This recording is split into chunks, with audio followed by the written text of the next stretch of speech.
Hello to Copic in the craft room. This is Michelle Houghton here, and we are doing some more holiday coloring this week.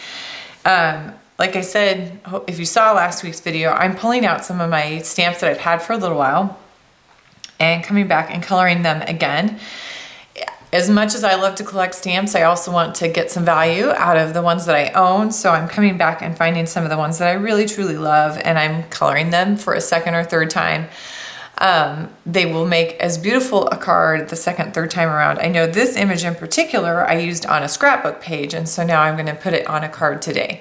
It is a complex image, and I'll kind of have to watch the time to see if we can get through all of it, plus a little card, and maybe have to cut some pieces out. But the card itself will be very, very simple because the image is so complex and larger. So it might end up just truly being on pattern paper and then a card back or card base.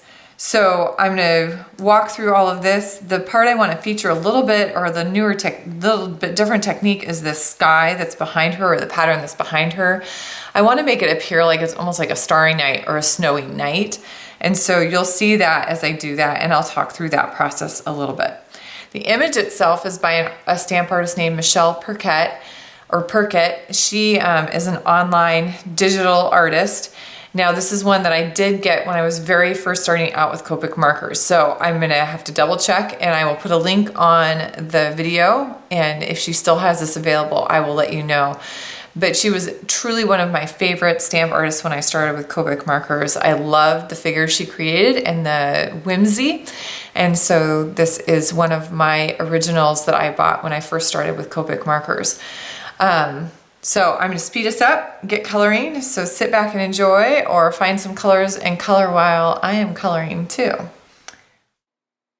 All right, well, we are going to start with E50 on all the areas of skin. We've got face and her little feet and hands. E01 is going to be the shading. I am having the light source to the front of her body. E50 to soften that up a little bit. Then RV11 or 11 for some cheeks. E50 to soften that up one more time. And then YR31 is the base of her hair. Y35, Y28, or 26, I'm sorry, and E33 are going to flick. All of those are going to flick onto that hair color. Then I come back with a little colorless blender to lighten up those highlights. I forgot her neck, so E50 and E01 on her neck, and then I'm basing her dress in the E50.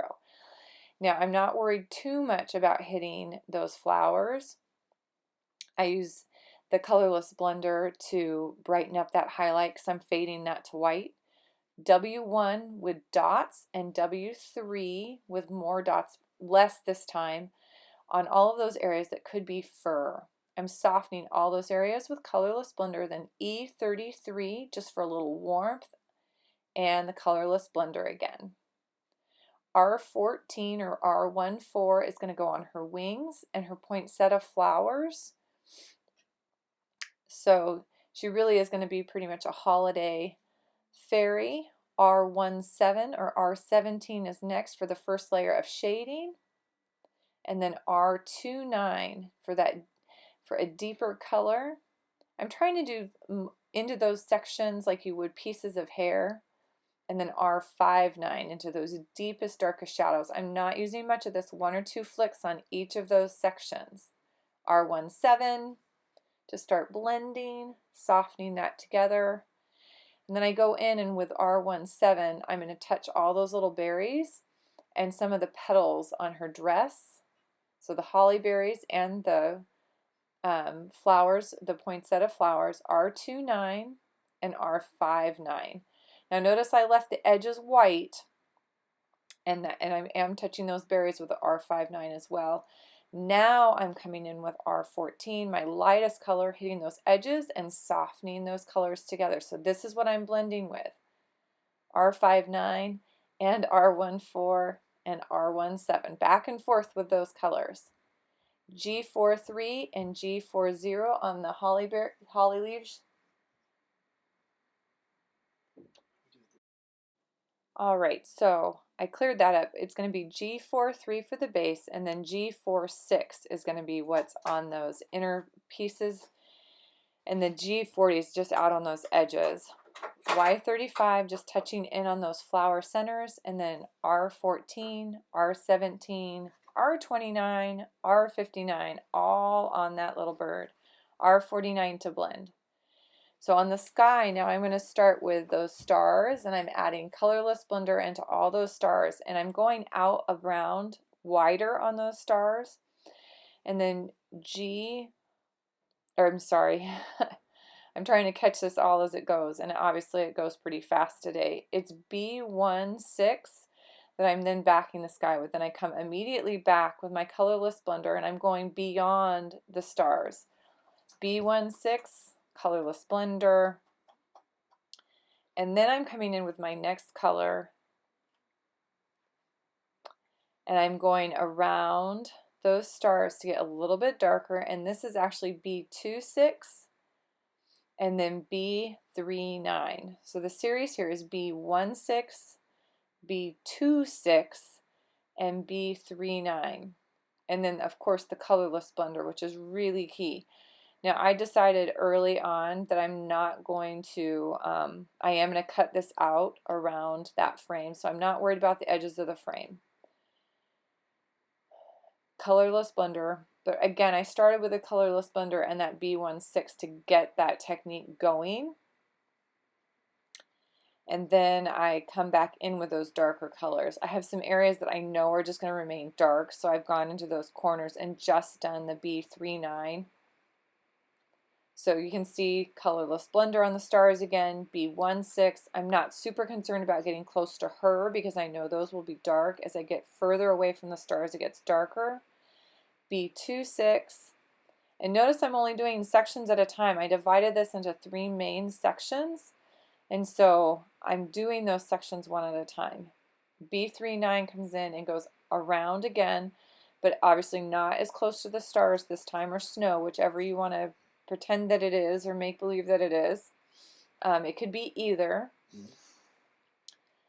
And then I have that last section that I'm going to hit exactly the same, but it's back and forth with these 4 markers really.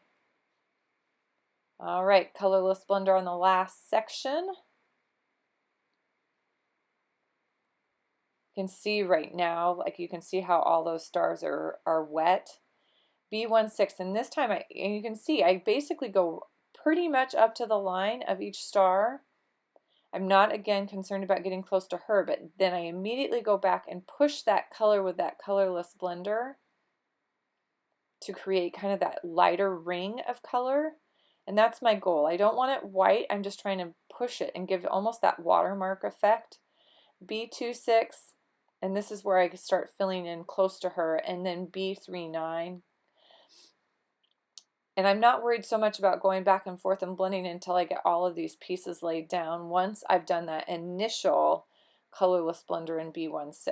Then I come back with my B26, a little bit there, and B16, and of course colorless blender, and hit those stars again.